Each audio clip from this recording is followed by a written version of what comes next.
Bismillahirrahmanirrahim. Welcome to Quran Study as a Mormon, Episode 2. Today we're beginning with Surah Al-Baqarah, the heifer. Bismillahirrahmanirrahim.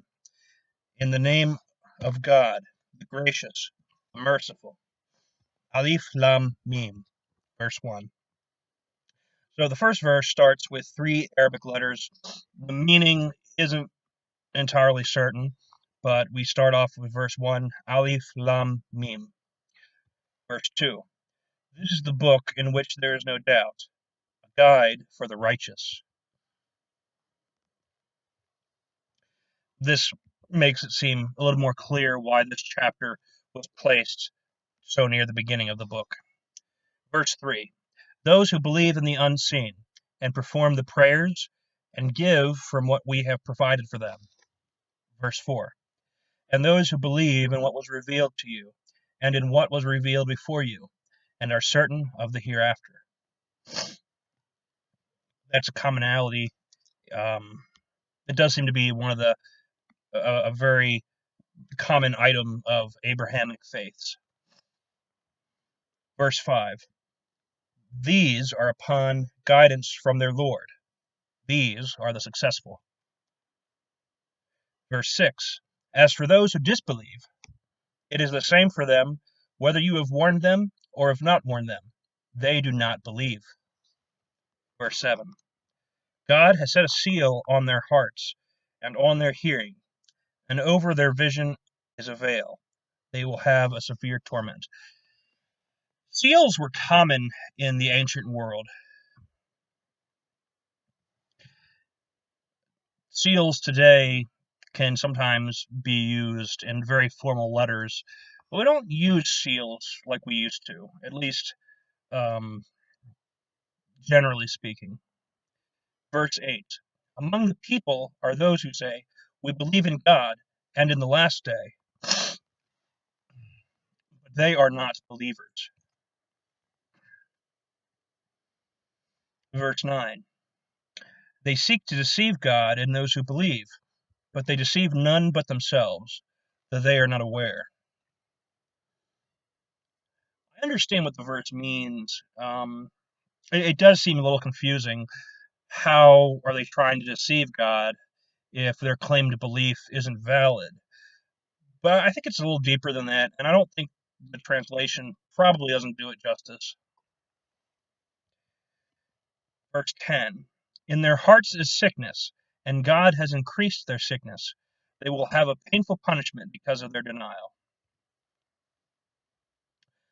Verse 11, and when it is said to them, do not make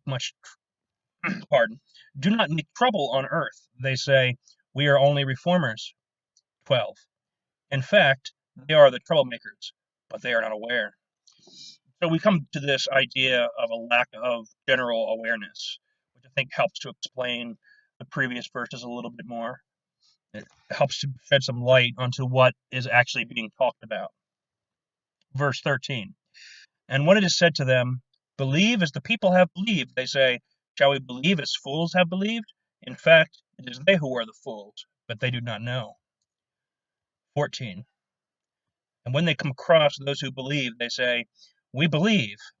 But when they are alone with their devils, they say, we are with you. We are only ridiculing. 15, it is God who ridicules them and leaves them bewildered in their transgression. 16, those are they who have bartered error for guidance, but their trade does not profit them, and they are not guided. Their likeness is that of a person who kindled a fire. When it illuminated all around them, God took away their light and left them in darkness, unable to see. 18, deaf, dumb, blind, they will not return. 19, or like a cloud burst from the sky, in which is darkness and thunder and lightning. They press their fingers into their ears from the thunderbolts in fear of death, but God surrounds the disbelievers. 20. The lightning almost snatches their sight away. Whenever it illuminates for them, they walk in it. But when it grows dark over them, they stand still. Had God willed, he could have taken away their hearing and their sight. God is capable of everything. 21. O people, worship your Lord, who created you and those before you, that you may attain piety. 22. He who made the earth a habitat for you, and the sky a structure, and sends water down from the sky, and brings out fruits thereby, as a sustenance for you. Therefore, do not assign rivals to God, while you know. 23. And if you are in doubt about what we have revealed to our servant, then produce a chapter like these, and call your witnesses apart from God, if you are truthful. This is actually a common thing. We see this as a common theme with the Book of Mormon and the Quran, is this challenge. If you doubt what this book says, make a verse like it, make a chapter like it, write another one. If it's so easy to make something like this up, why don't you build a chapter or a verse or a book? Also, we see the first person plural. And if you are in doubt about what we have revealed to our servant, this is interesting. I think when I started my Quran studies when I was younger, I thought maybe this is a reference to the Trinity, but I'm not entirely sure that's what that is. It might have to do with um, there's a number of things it could be. It's very confusing. Um, for example, another example of something similar to this would be the use of Elohim in the book of Genesis. Instead of saying Eloah, God, it says Elohim, gods. So using Elohim as a name for God is interesting because it's plural. Um, a lot of Muslims may say, I'm not sure I understand it, but Allah knows, Subhanahu wa ta'ala. So I'm not entirely sure what the plural is referencing here. And that's something to note. And also note how the challenge, where was this challenge at? Produce a chapter like these. Like, if it's so easy to make a book like this, why don't you do it? Is the challenge. And it doesn't seem like the challenge has been met yet. Pardon me. 24. But if you do not, and you will not, then beware the fire whose fuel is people and stones, prepared for the disbelievers. 25. And give good news. Now, this is important too, because remember, good news, the gospel means good news. And give good news to those who believe and do righteous deeds, that they will have gardens beneath which rivers flow. Whenever they are provided with fruit therefrom as sustenance, they will say, This is what we're provided with. This is what we were provided with before. And they will be given the like of it, and they will have pure spouses therein, and they will abide therein forever. 26. God does not shy away from making an example of a gnat, or something above it. As for those who believe, they know that it is the truth from their Lord. But as for those who disbelieve, they say, What did God intend by this example? He leads astray many thereby, and he guides many thereby. But he misleads thereby only the evildoers. 27. Those who violate God's covenant after its confirmation and sever what God has commanded to be joined and commit evil on earth, these are the losers. 28. How can you deny God when you were dead and he gave you life? Then he will put you to death. Then he will bring you to life. Then to him will you be returned? Then to him, pardon. Then to him you will be returned? It is he who created for you everything on earth, and turned to the heaven and made them 7 heavens, and he is aware of all things. I'm not entirely sure of what this means, 7 heavens. I think it's mentioned outside of the Quran as well, I believe. I could be mistaken. I do think there is another reference to these 7 heavens. Um, Certainly a mystery to me, exactly what's being meant, and it might have been intended as a mystery. When your Lord said to the angels, I am placing a successor on earth, they said, you will place in it someone who will cause corruption in it and shed blood, while we declare your praises and sanctify you? He said, I know what you do not know. 31.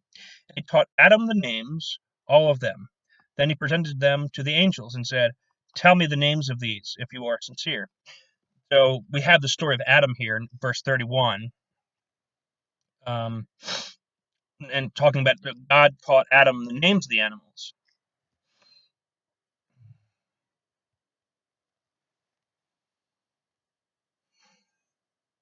32. They said, glory be to you, presumably the angels. We have no knowledge except what you have taught us. It is you who are the knowledgeable, the wise. He said, O Adam, tell them their names. And when he told them their names, he said, did I not tell you that I know the secrets of the heavens and the earth, and that I know what you reveal and what you conceal? So it's cool that we're talking about Nabi Adam, Prophet Adam here. Subhanahu wa ta'ala. Sallallahu alaihi wasallam. Um, Adam is a very big prophet for a lot of religious people, especially Muslims, Mormons as well. Um, he's the first prophet a lot of people learn about. 34. And we said to the angels, bow down to Adam. They bowed down except for Satan. He refused, was arrogant, and was one of the disbelievers. So it's interesting that they define Satan as a disbeliever when he obviously knows God. So it leads one to wonder, is the word disbeliever, is that translation completely accurate, or is the original Arabic preferable? Which, of course, the original Arabic is preferable, but what do we mean when we say disbeliever? We said, because we're not necessarily talking about a disbelief in God. We could be talking about disbelief in God's capabilities, for instance. 35. We said, O Adam, inhabit the garden, you and your spouse, and eat from it freely as you please, but do not approach this tree, lest you become wrongdoers. Sound familiar? But Satan caused them to slip from it, and caused them to depart the state they were in.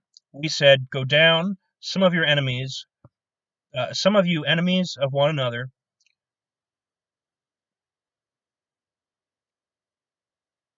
and you will have residence on earth and enjoyment for a while. Once again, we have the we said, which does bring me to think again in the book of Genesis, where it says, Bereshith bara Elohim, first created, first the gods created, or first the angels created.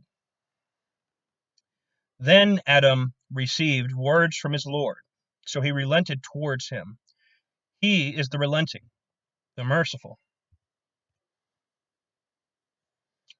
38.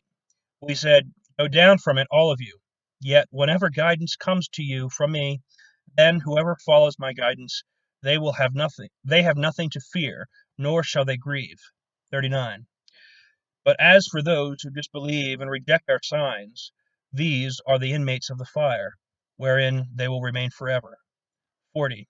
O children of Israel, remember my blessings which I bestowed upon you, and fulfill your pledge to me, and I will fulfill my pledge to you, and fear me. 41. And believe in what I reveal, confirming what is with you, and do not be the first to deny it, and do not exchange my revelations for a small price, and be conscious of me. 42. And do not mix truth with falsehood, and do not conceal the truth while you know. This verse 42 here actually reminds me of something we Mormons learn during a certain activity we have. I can't really talk much more about it, but it does remind me of that. 43. And attend to your prayers and practice regular charity and kneel with those who kneel. 44. Do you command people to virtuous conduct and forget yourselves, even though you read the scripture? Do you not understand? 45. And seek help through patience and prayer, but it is difficult except for the devout. 46. Those who know that they will meet their Lord, and that to him they will return. 47. O children of Israel, remember my favor which I bestowed upon you, and that I favored you over all nations. 48.